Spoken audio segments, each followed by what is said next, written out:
I am the Heavy Metal Zombie. This is Last Minute Productions, and these are my WrestleMania predictions. Well, it's that time of year again, folks. It's on us. WrestleMania season is live. Right here with us, actually on top of us. As of this recording, it's going to be this Sunday. That is March 29th. And unlike this video, as opposed to my last WrestleMania predictions, I'm going to keep this one short, to the point. Let's get started, shall we? First of all, we have the Kickoff Show. Now this is something fairly new since my last video, fairly new. They've started doing this way more frequently, actually at every pay-per-view as opposed to my last WrestleMania predictions, in which case it was usually, you know, the bigger pay-per-views that would get the pre-match. But anyway, we have title match. The new tag team champions of Tyson Kidd and Cesaro are defending in a fatal four-way match against Los Matadors, The New Day. As it seems, Big E and Kofi will be representing The New Day, and the Usos. And one of the Usos currently has an injury. I believe it's Jay. So I don't expect them to be in the match very long at all. Pretty quick and simple. I don't really care too much about this match, seeing my team was left out of it, the Ascension. Why in the blue hell have they been screwed over so bad? They're in the Andre the Giant Memorial Battle Royal, but just a couple of months ago, they destroyed the New Age Outlaws and cemented their place as a legitimate tag team. So what happened? Anyway, that's for a different video. Right now, in this video, I'm gonna have, in most predictions of the matches, I'll have two separate predictions. One will be what I think is gonna happen and what will probably happen, and the other one will be what I personally would like to see. And what I would personally like to see out of the tag team match is the New Day take the titles. I know that's not gonna be a very popular decision, but I really love Kofi, Big E, and especially Xavier Woods, and I think they fully deserve a good push, and I like them as a tag team. I like the positivity they bring. They have unrelenting amounts of swag, charisma, unlike Tyson Kidd and Cesaro. Hate me if you want, I don't care. I hope New Day wins and takes the gold. What I think is gonna happen is Tyson Kidd and Cesaro are gonna retain. You never know though. Moving right along, we have what's probably going to be the second match of the night is going to be Andre the Giant Memorial Battle Royal, second ever. And the participants include The Miz, Curtis Axel, Ryback, Fandango, Adam Rose, Zack Ryder, Jack Swagger, Titus O'Neil, Darren Young, Big Show, Kane, Eric Rowan, Damian Mizdow, Sin Cara, Goldust, Heath Slater, Mark Henry, Connor and Victor of the Ascension, and they're going to hold a WrestleMania Access NXT Fatal 4-Way match. I believe it's Fatal 4-Way. It's either that or a Battle Royal, but the winner of it is going to be the 20th man in the Memorial Battle Royal. I think it's Adrian Neville, Tyler Breeze, Hideo Itami, and Finn Balor. That's it. That's the four.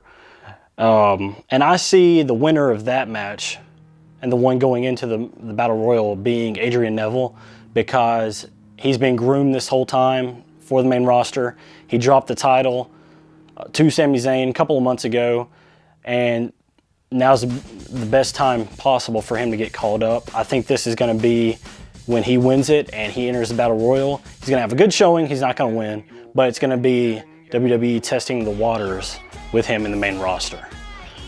So as far as who I see winning in the Battle Royal, I think they're going to, either one of two people is going to win it. They're going to have Ryback win because they've given him kind of a push, not really, but seems like they're putting some stock in him legitimately. Or more likely, in my official pick, Sheamus is going to return because he hasn't been announced officially with a not a release date, a return date. And there's been talk of him either interfering in this match or the ladder match upcoming. And I see him entering this match and winning it and getting the trophy. So I officially think Sheamus is gonna win. I would really want, actually, Jack Swagger to win though. We, the people. So that's it for the Battle Royal. Up next we have the Intercontinental Championship ladder match. And this has me so excited because WrestleMania is the place for ladder matches. It's been so empty feeling since they took Money in the Bank away from WrestleMania after WrestleMania 26, made it its own pay-per-view. That's for the best, not the topic we're on right now, but I'm just happy to see a ladder match again at WrestleMania. That's where it belongs. Thank you to the Hardys, Edge and Christian, the Dudleys, and so on. But the participants for the ladder match are the champion, Bad News Barrett, will be defending against R-Truth, Dean Ambrose, Luke Harper, Dolph Ziggler, Stardust, and Daniel Bryan. 7-man Intercontinental ladder match. And it's going to be a hell of a match. This is probably the one I'm most excited for, in all seriousness. This one I see as much more of a toss-up than any of the other matches on the card. They've really been, well, pushing a lot of these guys separately, but from what I hear, they want to re-envision the Intercontinental Championship as a legitimate title for the next champion, like it's supposed to be, like it used to be. And there are rumors going around that Daniel Bryan is going to win it to give it that prestige again. That's what I see happening, but I would personally like to see Dolph Ziggler win it for that same reason. He's gotten a massive push recently. In fact, he's the one that put out the Authority at Survivor Series, with the help of Sting, of course. But Bad News Barrett, I see being the dark horse, of course, and retaining. But I also see R-Truth having a possibility of winning it because it seems like he is getting ready to retire, and I see this being his last somewhat run. And if that's the case, he may win it. But I think Daniel Bryan's going to win it. I hope Dolph Ziggler wins. Always bet on Dolph Ziggler. Up next we have the team of AJ Lee and Paige going against the Bella Twins. And Nikki Bella is the Divas champion right now going into WrestleMania and the match. I love Paige and AJ, Paige as I like to call them, especially Paige. I want so desperately, of course, for Paige to win against the Bellas because they are meaningless and useless and nobody likes them. They need to go away. That being said, I do think the Anti-Divas will walk away with the victory, and I see them having maybe a triple threat or a fatal four-way match between the four going into Extreme Rules, and there will be a new champion crowned. But that's a little far off. I'm predicting AJ and Paige to walk out the winners. Let's go Paige. Up next we have Rusev versus John Cena for the United States Championship. Rusev, the champion, is officially undefeated in regards to pinfall and submission going into this match. And he's actually beat John Cena once before at WWE Fastlane, the February pay-per-view, the last one before WrestleMania. I'm not going to get into this too much. I think it's going to be a glorified squash match like it usually is at WrestleMania for Cena. Of course, Cena's going to win, take the title back for the United States. In this circumstance, I'm okay with it because I like the build they're giving John Cena. He seems like a legitimate underdog this time, as much as John Cena can feel like at this point in his career.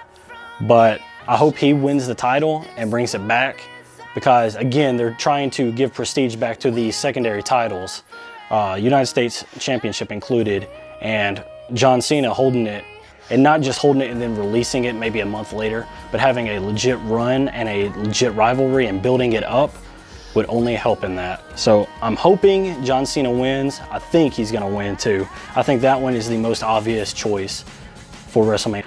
Up next we have The Undertaker coming back from his loss last year to Brock Lesnar and ending the streak against Bray Wyatt.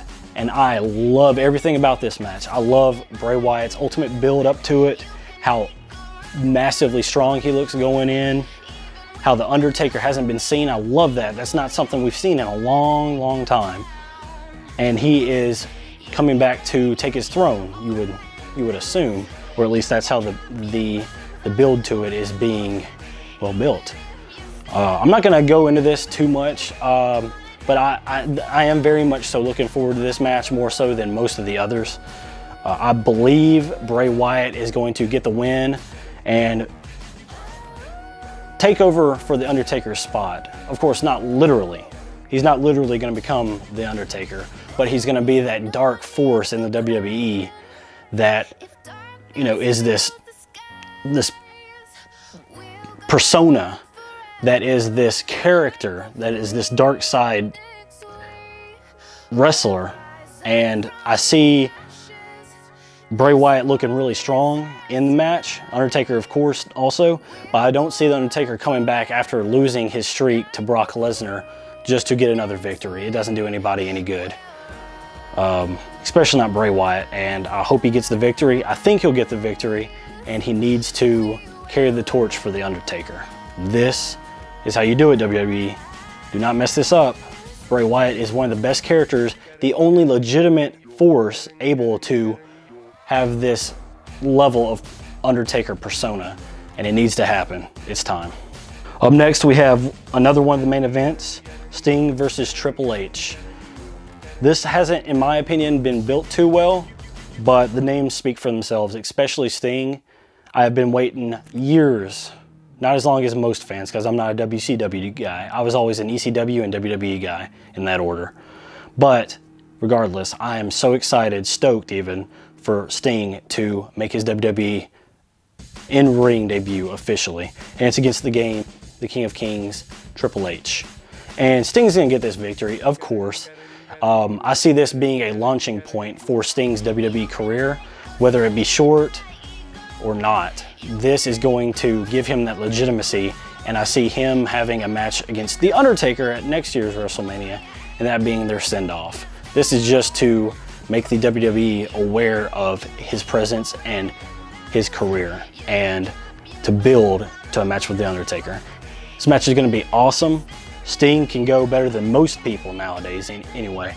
Better than anybody on the TNA roster. He proved that while he was over there. Better than most people in WWE. And he's going to put on a great match with Triple H. It's going to be a hell of a show. Can't wait to see it. Sting for the victory. My personal favorite wrestler right now is up next.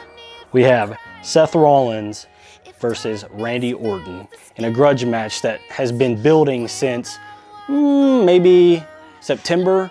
Really took head in November when Randy Orton was excommunicated by the Authority and Seth Rollins and put out for 4 months or something like that. He's coming back, basic revenge plot. This one I really find is going to be a up in the air match. I really can't call a winner. I hope Seth Rollins gets the win. He deserves it way more than Randy Orton. And it's the same as the Undertaker and Bray Wyatt situation. Randy Orton needs to put over Seth Rollins. He's a Money in Bank holder. He may even cash in not tonight, the same night at WrestleMania and become the WWE World Heavyweight Champion. He needs to go over in the match. Will it happen? I don't know. This is the one I can say, ooh, I really don't know. But I hope Seth Rollins walks out with the victory. I believe in him. He deserves it. And then we have the somewhat exciting, not really, main event. Brock Lesnar, the WWE World Heavyweight Champion, takes on Roman Reigns for the WWE Championship. And this build hasn't been the best by any means, but I still find myself getting a little bit more excited about it every day that goes by, because I want to see these two square off, and I think it's going to be a pretty damn good match, not going to lie. It was just announced that Brock Lesnar re-signed his deal with WWE another 3 years. The Friday, I believe it was, Tuesday, Actually, I think it was a Tuesday before WrestleMania. With that being the case, I see Brock Lesnar maybe going over and maybe continuing the rivalry. If not, I think Seth Rollins is going to cash in, I keep saying tonight, at WrestleMania that same night and take the title. I hope so anyway, because I am a huge Seth Rollins mark. And these two are going to beat the shit out of each other. What better way? And, fun fact, there has not been a Money in the Bank cash-in at WrestleMania. So there you have it, guys. Like I said, I was going to wrap it up pretty quickly. I didn't want another 45-minute video on WrestleMania predictions like I had last time I did this. Frankly, there's not as much going on. Actually, I take it back. There's about as much going on, just a little bit different in regards to how it's all playing out. One thing's for sure, Monday Night Raw after WrestleMania this year is going to be a hell of a show. Can't wait to see it. If there isn't a Money in the Bank cash-in at WrestleMania on Sunday, there's a strong possibility there will be on Monday night following the show. Either way, it's going to be exciting. What are your predictions for WrestleMania? Where are you watching it? Are you watching it on the WWE Network for $9.99? Let me know in the comments below. Until next time, stay tuned.